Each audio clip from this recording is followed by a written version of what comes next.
अफगानिस्तान वापस पाकिस्तान के अंदर ऑपरेशन कर रहा है।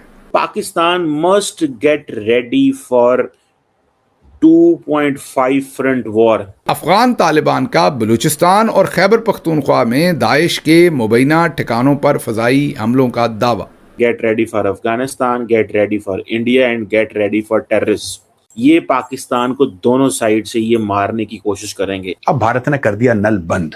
अब ये बाप बाप करके हर जगह चिल्ला रहे हैं, पाकिस्तानी लोगों को बुला रहे हैं, देखो हम मर गए। यार तुम हाथ काटने वाले थे। उन्होंने बलूचिस्तान के इलाकों के नाम भी लिए हैं और कहा है कि यहां पाकिस्तान ने दाइश को पनाह दे रखी है। अफगानिस्तान ये कह रहा है कि उसने पाकिस्तान के अंदर जो दाइश रहती है, पाकिस्तान के अंदर आईसिस को निशाना बनाया है। वहां पे जो आईसिस के एयर ऑपरेशन कहां से आएंगे? एयर ऑपरेशन आएंगे आपके इंडिया। हमारे जो प्यारे हैं अजीत डोवल साहब, वो कह रहे हैं यार इनको छोटे छोटे ड्रोन दो, वो जाती हैं, इंडिया के जहाज उतरेंगे वहां पे। हमने कहा था ना एक टाइम पर, हमको अगर हेल्प मिल जाए हिंदुस्तान से हो, रशिया से हो, इसराइल से हो, हम आपको छोड़ने वाले नहीं। जिन हाथों ने हमारे गले पकड़ के हमारी सांस रोकनी थी, वो हाथ कहां पे हैं? ये सिर्फ इंडिया ही ये काम करेगा। विश्व गुरु का ये काम है। और विश्व गुरु 2 कंटेनर लथन के किधर, एक कंटेनर मेडिसिन दा, 4 कंटेनर ड्रोन दे उसे लथन दे। अब क्या अफगानिस्तान के पास ये ड्रोन्स जो हैं वो इंडिया से उन्हें मिले हैं या कहीं और से मैसर आए हैं, ये तो आने वाले दिनों में पता चलेगा। लेकिन अगर उनके पास ड्रोन्स आए हैं तो फिर पाकिस्तान के पास वो जो आप ये कह लीजिए कि ब्लैंक चेक था कि जब मर्जी अफगानिस्तान पर जाएं और बमबारी करके आ जाएं, जाहिर है अब उसकी रेमिफिकेशंस होंगी। दोस्तों, काफ़ी लंबे समय से अफगानिस्तानी जो तालिबान थे वो बोल रहे थे कि भारत आप हमें हथियार दो और हम पाकिस्तान को ठोकेंगे। अब ये काम शुरू हो चुका है। भारत ने हथियार दे दिए हैं अफगानियों को और उन्होंने पाकिस्तानियों की ठुकाई शुरू कर दी है। भारत ने पूरी ट्रेनिंग दी है, काफ़ी ड्रोन और हथियार वहाँ पे पहुँचाए हैं, जिसका इस्तेमाल अब तालिबान जो है वो पाकिस्तानी आर्मी के ख़िलाफ़ कर रहे हैं।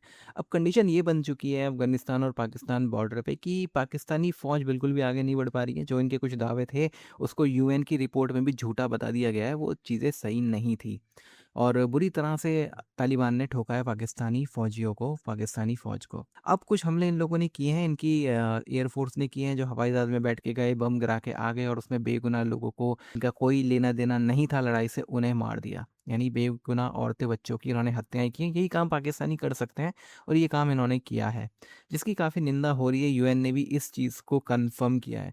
तो आप इस सब के बारे में क्या सोचते हैं कमेंट बॉक्स में ज़रूर लिखेगा। वीडियो अच्छा लगे तो लाइक करें, शेयर करें, चैनल को सब्सक्राइब करना ना भूलें, बेल का आइकन प्रेस कर लेटेस्ट नोटिफिकेशन करें। आइए आगे बढ़ते हैं इस वीडियो में। Pakistan must get ready for 2.5 front war.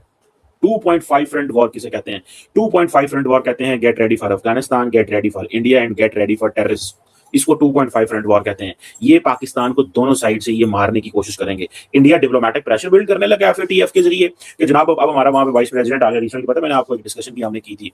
और अब क्योंकि अब देखें, अब जियोपॉलिटिक्स चेंज हो गई है। उस वक्त हमें पॉलिटिकल रीजंस की वजह से एफएटीएफ में डाला गया था। अब पॉलिटिकल रीजंस नहीं है इंटरनेशनल, ये ग्लोबली, कि हमें कहेंगे क्या सऊदी अरब चाहेगा, क्या तुर्की चाहेगा, क्या चाइना चाहेगा, क्या अमेरिका चाहेगा? नहीं चाहेगा। सो एंटी मनी लॉन्ड्रिंग या काउंटर टेररिज्म फाइनेंसिंग जो स्टैंडर्ड्स होते हैं, उसमें पाकिस्तान का क्या लेना देना है? क्या चीजें हैं? कुछ भी नहीं है। लेकिन अच्छा, पाकिस्तान दहशतगर्दी से मुतासर हो रहा है, लेकिन कह रहे हैं नहीं, तुसी एफएटीएफ होना चाहिए था। ये देख रहे हैं, ये हमारे दोस्त भारत में जो है हमसे कितना प्यार करते हैं। ठीक है जी। और अब तालिबान को इंडिया ने ड्रोन भी देने शुरू कर दिए हैं। अब वो तालिबान जिनके पास खाने को कुछ नहीं है, वो कहते हैं कि हमने फिजाई हमले कर दिए हैं पाकिस्तान के ऊपर। सवाल तो ये पैदा होता है, पायन रोटी को नहीं खोल। ठीक है, 2 टाइम की सैंक्शंस लगी हुई हैं, खवातीन के साथ जुल्म हो रहा है, स्कूल कॉलेज बंद हैं, वहां पे बुरे दिहाड़े, बांके दिहाड़े ते मंदे हाल ते पता नहीं की होंडे है। वो कह रहे हैं नहीं, अब हमने एयर ऑपरेशन शुरू कर दिए। एयर ऑपरेशन कहां से आएंगे? एयर ऑपरेशन आएंगे आपके इंडिया। हमारे जो प्यारे हैं अजीत डोवल साहब, वो कह रहे हैं यार इनको छोटे छोटे ड्रोन दो, वो जाती हैं, इंडिया के जहाज उतरेंगे वहां पे अफगानिस्तान में। वो जो जहाज आएंगे जिसमें देखें जी हमने बहुत ज्यादा ह्यूमैनिटेरियन असिस्टेंस का बंदोबस्त किया हुआ है। हमें बहुत अफसोस है, अफगान अकेले हैं इस वक्त। दुनिया में उनको कोई पूछने वाला नहीं है, दुनिया में उनका कोई सहारा नहीं है, दुनिया में उनका कोई साथी नहीं है। ये सिर्फ इंडिया ही ये काम करेगा। विश्व गुरु का ये काम है। और विश्व गुरु 2 कंटेनर लथन के किधर, एक कंटेनर मेडिसिन दा, 4 कंटेनर ड्रोन दे उसे लथन दे। And that's how it will happen. और अब ये चीज जो है, तो इट मीन्स कि पाकिस्तान जो है उसकी अब सॉवरेनिटी को खतरे में डालने की कोशिशें की जाएंगी। अब भारत ने कर दिया नल बंद। अब ये बाप बाप करके हर जगह चिल्ला रहे हैं, पाकिस्तानी लोगों को बुला रहे हैं, देखो हम मर गए। यार तुम हाथ काटने वाले थे, तुम तो सांस रोकने वाले थे यार। क्या हुआ उन हाथ काटने के हाथों को? जिनको हमारे हाथ काटने थे उनके हाथों को क्या हुआ? जिन हाथों ने हमारे गले पकड़ के हमारी सांस रोकनी थी, वो हाथ कहां पे हैं? I would like to know क्या हो गया। अब ये देखिए सब। अब दोस्तों ये हमने इंडिया टुडे से लिया, हमें row over Indus water, Bilawal Bhutto sees a nuclear Armageddon scenario. इन्होंने फिर से एक न्यूक्लियर सुरसुरी छोड़ दी। ये जो पाकिस्तानियों की आदत है, ये पता नहीं क्या फूंकते हैं क्या पीते हैं, उसके बाद हर चीज न्यूक्लियर इनको नजर आती है। बिलावल भुट्टो जरदारी ने बोला है कि कोई भी ऐसा कदम भारत उठाएगा जिससे पाकिस्तान के इंडस के पानी को रोका जाए तो इसको एक नेशनल सिक्योरिटी थ्रेट, राइट, एक राष्ट्रीय सुरक्षा की थ्रेट माना जाए। और बोला कि नहीं साहब, पाकिस्तान का सर्वाइवल इस पे निर्भर है, लिहाजा पाकिस्तान अपने सर्वाइवल के लिए कोई भी लड़ाई लड़ेगा। और इस्लामाबाद की न्यूक्लियर डॉक्ट्रिन के बारे में तक उन्होंने बात कर दी कि इसके चलते न्यूक्लियर वॉर हो सकता है।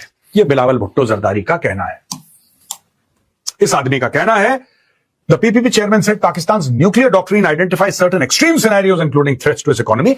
ये इन्होंने बोल दिया कि साहब बम भी चल सकता है। अच्छा, ये पाकिस्तानी अक्सर ये न्यूक्लियर गीदड़ भभकी क्यों देते हैं? पहले मैं आपको दो सिनेरियो समझाऊंगा, ठीक है।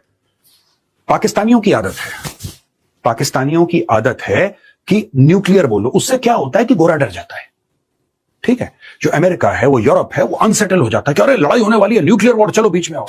जो ऑपरेशन सिंदूर था दोस्तों, ऑपरेशन सिंदूर के जो फायदे हैं वो बहुत सारे हैं। आप सिर्फ ये मत सोचिएगा कि पाकिस्तान का जो न्यूक्लियर ब्लफ कॉल करा हमने ऑपरेशन सिंदूर, उसके अलावा और उसके बावजूद पाकिस्तान को ठोका, जबकि पाकिस्तान इतनी धमकियां दे रहा था न्यूक्लियर की। ये बकवास करते हैं, इन तिलों में तेल नहीं है, ठीक है। We have discovered that. Operation Sindoor ने एक बहुत बड़ी चीज इंडियन आर्म्ड फोर्सेस को दे दी और इंडियन गवर्नमेंट को दे दी, राइट।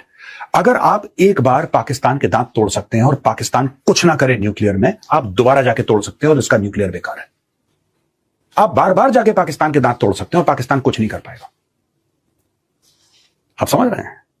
ये भारत ने ऑपरेशन सिंदूर में टेस्ट कर लिया। ये जो कह रहे हैं ब्रह्मोस, ये कहते हैं ना ब्रह्मोस से मारा, ब्रह्मोस से मारा। ऑपरेशन सिंदूर के बहुत पहले एक ब्रह्मोस फायर हुई थी भारत से एक ब्रह्मोस फायर हुई थी। उसके ऊपर कोई वॉरहेड नहीं था, बिना वॉरहेड के गई 3 मिनट तक पाकिस्तान के एयर स्पेस को चीरते हुए एक जगह पे गिरी जिसका नाम है मियां चन्नू पे ब्रह्मोस गिरा। पाकिस्तान उसको इंटरसेप्ट नहीं कर पाया। भारत को पता लग गया कि ये ऐसी फर्जीवाड़े के लोग हैं, इनके बस का कुछ नहीं है। और फिर जो ब्रह्मोस की बारिश हुई है पहलगाम के बाद, ऑपरेशन सिंदूर के दौरान, वो इतिहास रच दिया ब्रह्मोस ने। आप जानते हैं उसके बारे में। कहने की बात दोस्तों ये है कि ये बार बार ये कहना ना पाकिस्तान का, बार बार ये कहना कि यार एक्चुअली क्या है कि हमने न्यूक्लियर इस्तेमाल कर लिया, हमने देख लिया तुम्हारा न्यूक्लियर, तुम्हारा जितना भी न्यूक्लियर पावर था हमने देख लिया ऑपरेशन सिंदूर के दौरान, और अगली बार पिटोगे फिर बोलना न्यूक्लियर, फिर पिटोगे फिर बोलना। ये रिपीट साइकिल चलता रहेगा। न्यूक्लियर ये कुछ नहीं कर सकते। मैं आपको बता रहा हूं, किसी दिन आ जाएगा वॉशिंगटन पोस्ट और न्यूयॉर्क टाइम्स में कि भाइयों ने अपना न्यूक्लियर बेच दिया, इन्होंने गिरवी रख दिया न्यूक्लियर। इनको लगता है कि गोरा जो है ना, गोरा इनको लगता है कि इनका चाचा है जो मुफ्त में इनको पैसे बांटता रहता है, कभी through the Asian development bank और थ्रू दी IMF और वर्ल्ड बैंक। इनको लगता है कि गोरा बेवकूफ है, इनका चाचा है, इनका मामा है और इनको मुफ्त के पैसे देता रहता है। नहीं भाई, उसके एवज में तुमने गोरे को क्या दिया? तुमने अपनी खुद मुख्तारी दी।